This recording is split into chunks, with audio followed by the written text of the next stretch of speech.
Hey there, I'm just doing the finishing inspection of the kilt, which I'm going to wrap off and send off to its new owner.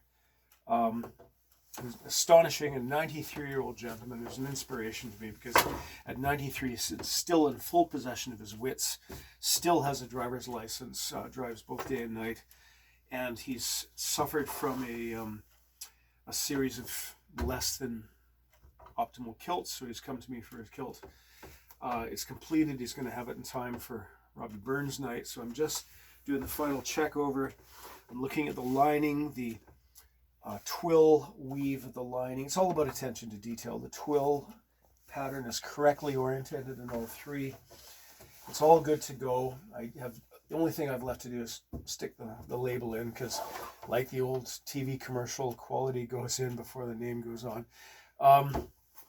One interesting thing about this, halfway through the process, he threw us a bit of a curveball in that he showed us an earlier kilt that he'd had, a rather disappointing one, but there was one feature he liked, and that was a pocket at the right spot. So we robbed a little bit of tartan off the 8-yard piece of cloth.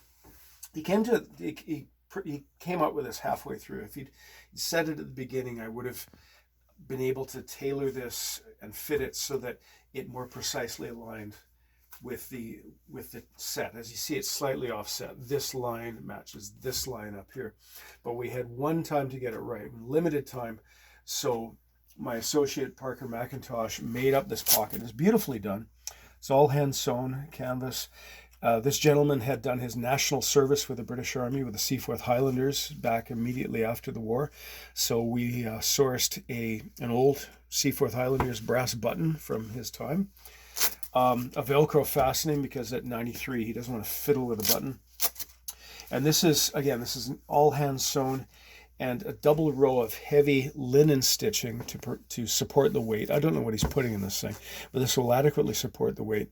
And then a single row of silk stitching just to keep the top properly dressed off. So he's quite happy with this, and I'll be sending it off to him. So there's another aspect of the bespoke experience, listening to the customer's requirements, and if at all possible, complying with them. The customer isn't always right. There will be things that you cannot or will not do, but we do what we can to make the customer happy, and he's very happy with us. I'm quite looking forward to seeing him, or a photograph of him, at his Burns night in a week's time. So another happy customer, done and dusted.